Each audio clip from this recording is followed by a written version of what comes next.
I'm going to try and put the bolt in. Where did I drop? I just dropped something. If I don't turn them 90 degrees, they're just going to fall out. Use a little hip action. I'm going to go right on the seam so I don't put a big dent.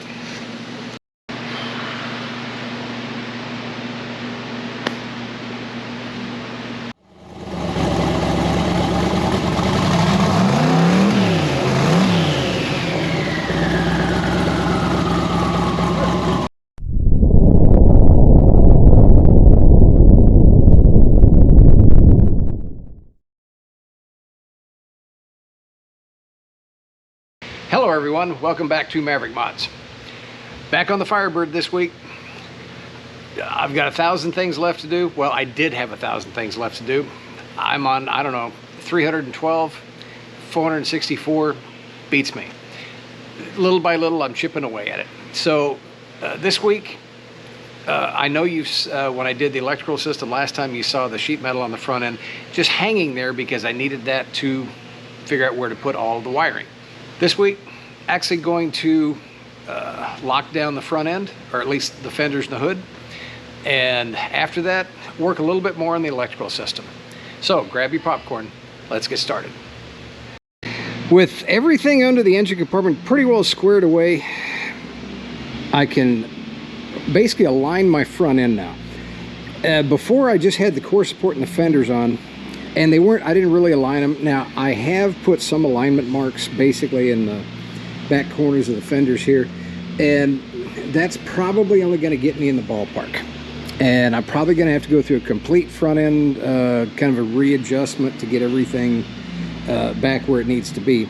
And to start off with that, what I've done is I got my laser level out, and I've got the car level, and I've verified that with the body line. I've also verified that with the rocker height. And as it's showing me right now, I'm about I don't know. Let's take a look. What do you guys figure that is? About a ½ inch or so low on the front fender. And that's kind of on purpose. I took the bushings out of the core support and I took everything loose so that I can shuffle the front end around to get it realigned. So I'm going to go ahead and jack up the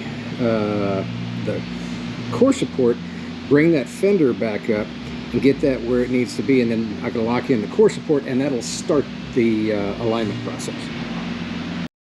Once I got the laser level, I've got my panels situated. Core support is basically holding up the front of the fender, and I'm really close on the back. What I'm going to do is I'm going to take my tape measure, and I'm going to measure to the lip of my wheel well. That's 29.25. I'm just going to write that down, and I go measure the other side right at 29.25. Now I'm going to go measure the rear wheel well and do the same thing. Now I'm not looking for the same height between the front and the rear. What I'm looking for is side to side, and as I move everything around on the front end, I can get back to this measurement. But this gives me a good reference for the level of the vehicle too. So all of that's for right there is, as I move this fender and that fender around, I don't have to get the laser out every time and check the level on the body line. I can just use this as a reference to this spot on the ground regardless. And so this is all I've got to do is come back to this measurement. So what I'm going to do is start at the back, and let's take a look at what I need to adjust. Back of the fender, you've got 4 attach points. You've got this one right here at the cowl, and that basically is going to kind of set your fore and aft of your fender. You've got your upper mount here, and that's going to go in and out as well as up and down, mainly back here at the interface with the door.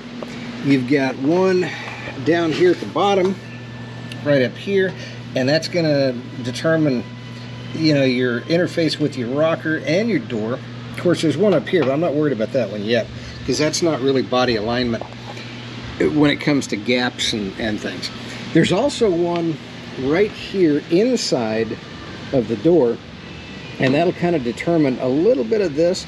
But once I get this set, essentially, as long as I'm good here and I'm good here, all that's going to do inside of there is basically hold the upper part of the fender, and this part of the fender just kind of stabilize it.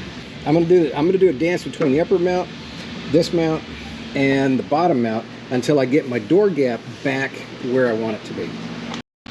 Now, since I've got my door set where it needs to be, that's a point on the car that I can use as a solid reference point for the fender itself.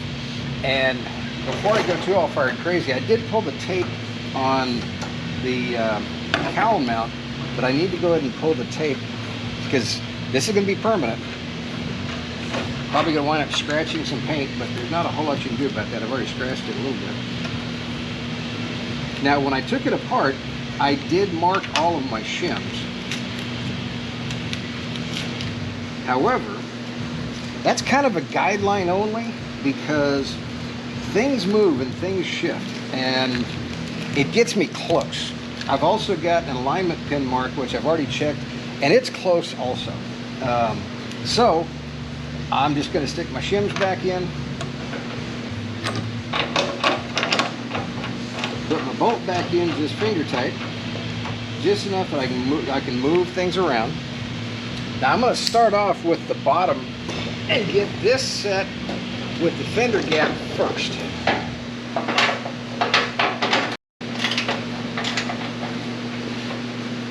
Alright, so I've got that tight. Gap feels and looks good.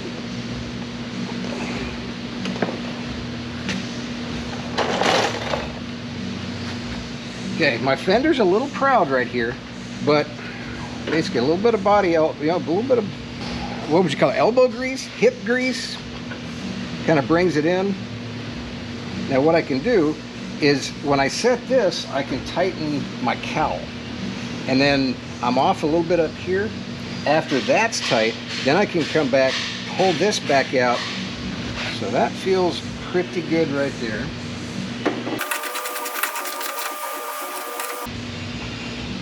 All right, now I need to come just a little bit, not much, but just a little. About right there. It's pretty good.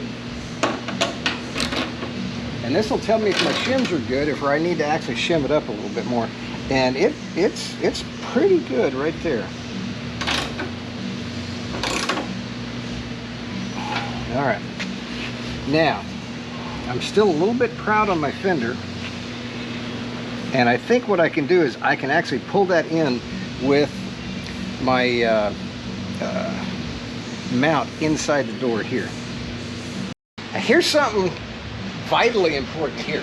You want to make sure that your door gaps don't give you any interference when you open and close the door.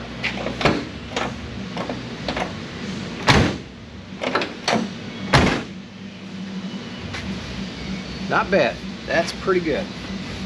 Part of fitting the fenders in preparation for fitting the hood, which comes next, if you guys may or may not remember, I said I was going to put my ECM or ECU, whatever you call it, the engine computer down in here. I never really talked about securing it, and there's a reason for that. I've got a hood hinge that sits right here, and I wanted to make sure that wherever I mount it, I'd clear the hinge. I don't have enough room to go too far down with the bracket, but I do have room right here if it would clear the hood hinge. So I put the hinge on, checked the clearance, everything's fine. I've got a couple of rib nuts in the inner fender well. So I'm basically at this point ready to drop the ECU in permanently. If I can get this done. Oh, wrong way. Let's try and put this on the correct way. There we go. Okay. So the ECU is going to basically kind of fold down here, sit right there. I'll line it up with my holes. Now hopefully my little nut, these are long enough, and they're not. Okay, I'm gonna have to go hunt for some a little bit longer bolts. Okay. that's good. Got good clearance everywhere around. Now, before I call this secure and complete, I'm going to grab the hinge, drop it in, align it, and make sure that I still have clearance. I got my hinge coming in.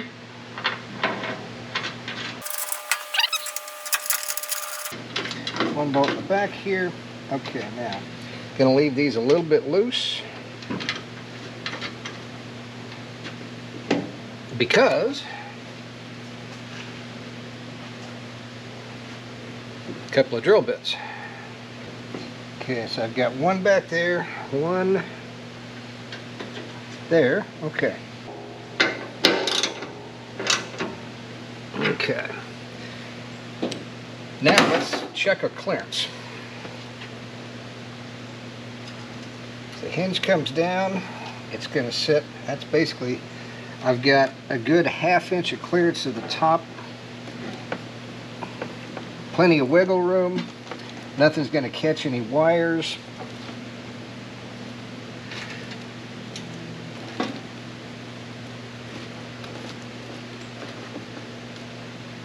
We're good. Okay. There we go. So I can pretty much consider this hinge, well, basically installed. I'll work on the other side next. Got the hood on. Now we get to adjust it. So everything's out of the way. Let's go real gentle like. Check our edges. Alright, so first things first, I've got it loose. So let's get back. And I'm going to line up the back edges first.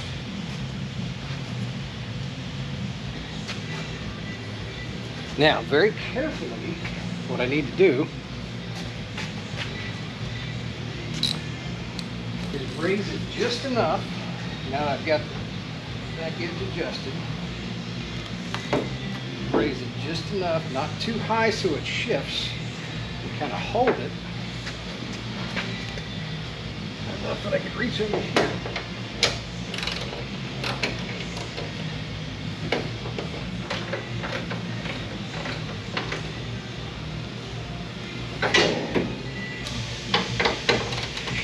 Let's try this.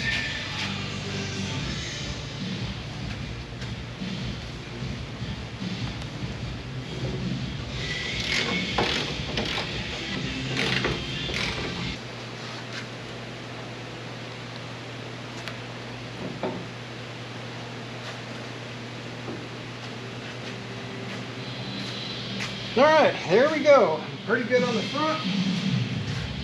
Looks good. I'm good here. So basically at this point, now I can adjust the front of my fenders. All right, we're working on the final adjustment on the fenders. And there we go. Here we go. Okay. So I just need to close this gap a little bit. So we'll loosen that up. I've only got one bolt on this side right now, so it should be okay. I should just be able to kind of give this thing a good shove. It doesn't even take much. That's pretty close right there.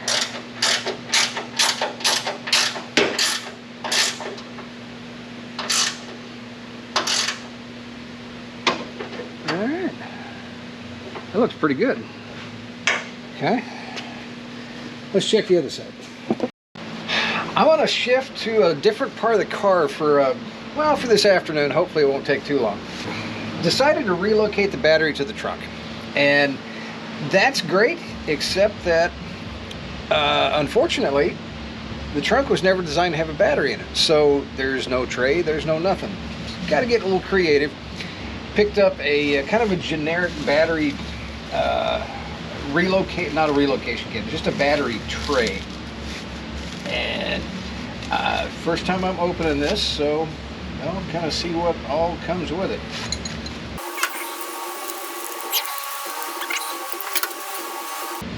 Okay, so it looks like what we got here. The bottom part of the tray, I've got some all thread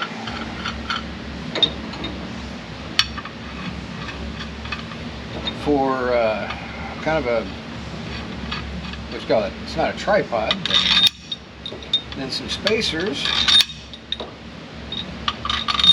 Ow, that hurt. And then just a top here. Okay. You know, I probably ought to check and make sure that the battery actually fits in this thing. Let's take a look. All right. This is the battery I'm probably going to wind up using. Well, not the battery, but this is the size battery I'm going to wind up using. And it does work. Okay, just a couple of nuts here will hold that. I think that'll work. So again, to figure out where to put it. Height-wise, let me get a tape measure.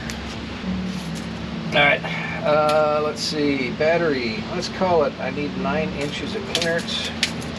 I got plenty of that. Plenty of room. Okay, no problem. I'm thinking I could probably mount it right there. Yeah, that fits pretty well, but I also don't want it to angle down like this. So I'm going to see if I can find a couple of spacers or maybe a standoff that'll just prop the back of this up. Let's see if I can find something like that. You know, you'd think after, what's it been, over a year working on this car, and probably close to a year of the car being essentially kind of halfway complete, and 6 months or so where it's actually been sitting on its wheels, you would think that at some point in time I would have found some place on the car that at right height shows, basically I have a level point. If you thought that, you'd be wrong. And I for some reason just spaced ever doing that. So of course the car is kind of halfway sitting on the lift right now, and we'll see why here in a minute. But I don't want the battery to sit, you know, kind of too wonky one way or another. So I do need to level this plate in a sense, but the car is going to have a little bit of a nose down rake. Not much, but a little bit. But I still kind of can use that as kind of a guideline for me for leveling the car, or for leveling the battery tray, I should say. But since I don't have a level spot that I can check, I just stuck a level kind of along the body line on the door. Close enough. It's well, close enough. If I stick that here, I did put a spacer under the bottom of it. And looks like I've got a little ways to go. So that's just not a tall enough spacer. So here's my solution. I found a couple of standoffs to prop up the back, and just with a couple of washers and spacers, I've got it really close. That's going to work. I'm going to stick my battery in before I do anything else and make sure that I still have enough clearance, which I do. So I guess the only other question is, do I want it back farther? If I go up higher, I've got a couple of rib nuts that I have to go over right there. It still fits well, so I want to go a little bit farther forward. Make sure we got enough clearance here. Yep, still got plenty of clearance. All right, nothing interfering up there. So to go forward, I think I will, because I don't want to interfere with, I mean, I've got a lot of room between here and the taillights, but I think it just looks a little bit cleaner if it's a little bit farther forward.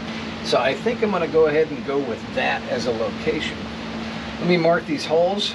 I'm going to go underneath and make sure that I'm not drilling through anything important. That is kind of a thing. I know I'm kind of close to my frame rail here, so I need also to look at that and make sure I've got clearance for that as well. By a happy accident, I hadn't gotten the fuel system finished yet and plumbed, because I had to take the fuel tank out to get to this area inside the frame rail for the battery hold downs. It didn't plan it that way, it just worked out that way. So I've got rear holes drilled, just pilot holes right now. Front holes drilled. I'm not interfering with anything. I've got room to get up in here, put my bolts through the bottom, so I'm pretty good there. I might do riv nuts here. We'll see. On the back I can't because I've got the standoffs. So we'll see how it goes. I'll lower the car back down and I'll drill me some holes and then we'll figure it out. There we go.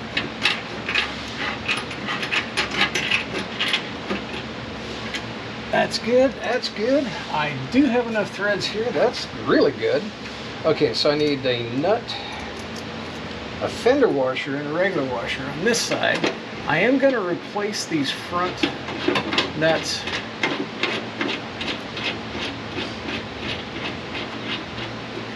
I am going to replace these front nuts with nylock nuts. I just wanted to make sure that everything fit first.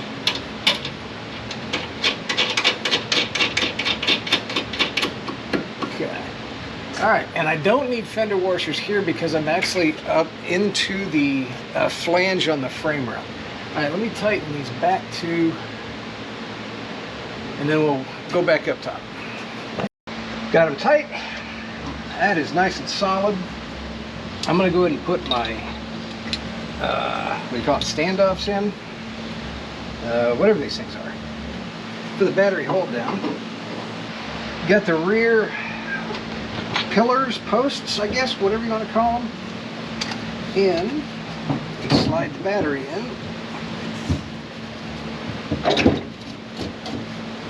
It's really nice, looks good.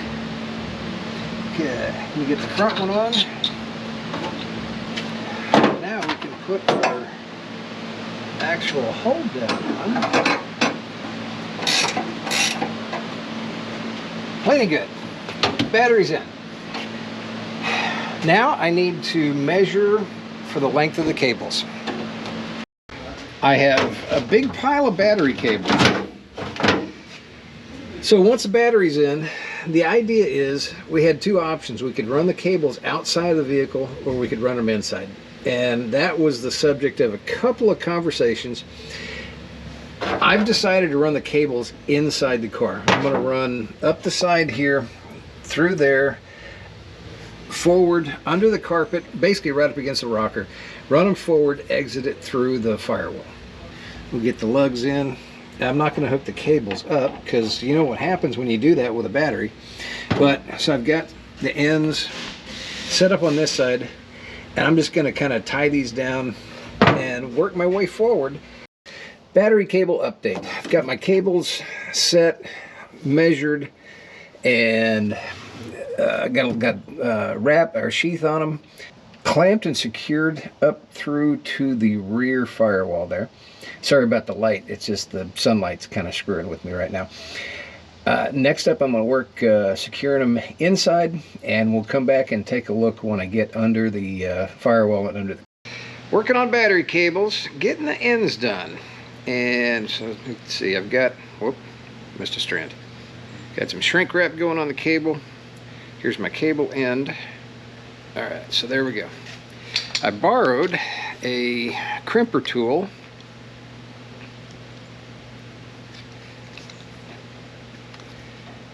Let's crimp down this cable, and then I'll show you how far I've gotten. All right, pretty handy.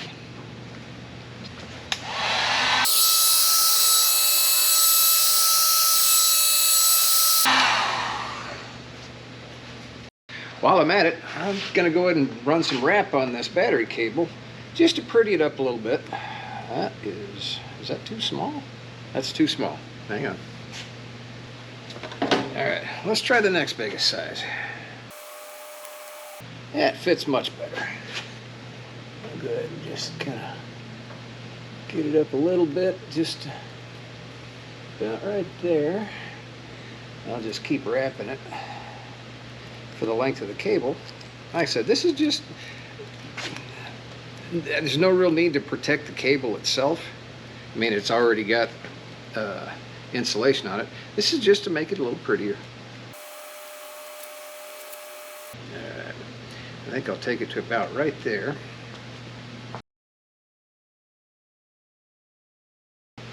There we go. Operation Make the Battery Cable Look Pretty is complete.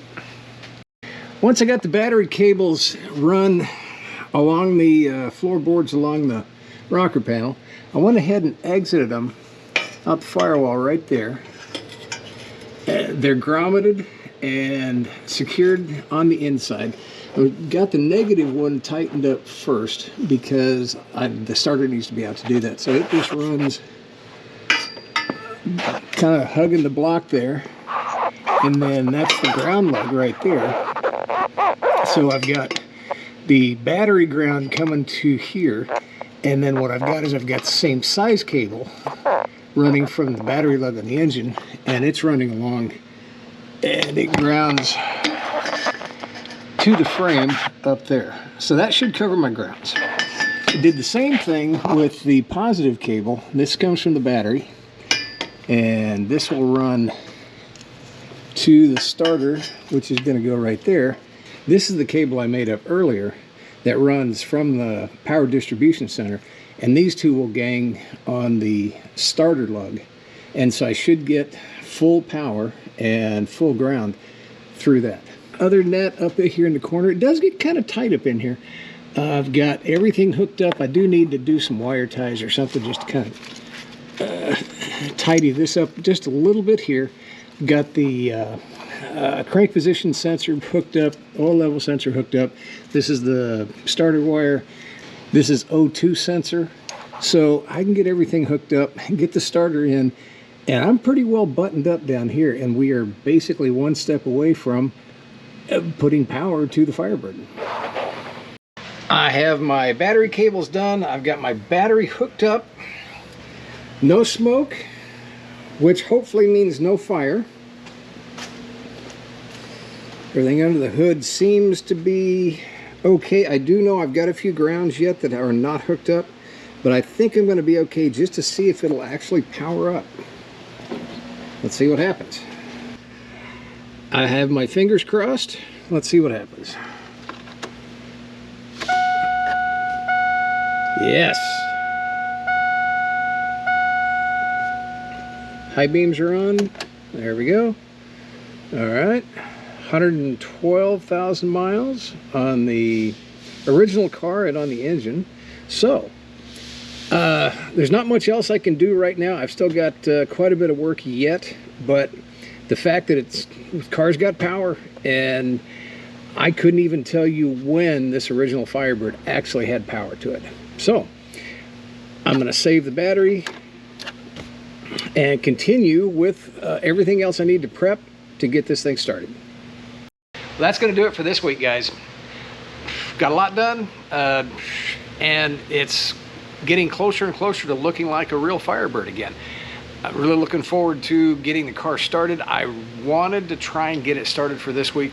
I've got a couple of items on the fuel system that are in transit, and they just didn't arrive in time, but I'm really, really close to starting this car. And again, we have no earthly idea when the last time this car in its original form or any form was actually on the road, although we won't put it on the road quite yet, but at least get it started and we can drive it around the parking lot if nothing else. Chipped away at as much as I could over the last couple of days. Obviously still a lot of work yet to do, but it's getting closer. Certainly appreciate everybody tuning in every week. Thanks to all you guys following along with this build with me. Please like, share, subscribe, notify. You guys know the drill. We'll see you next week. Everybody, have a great day.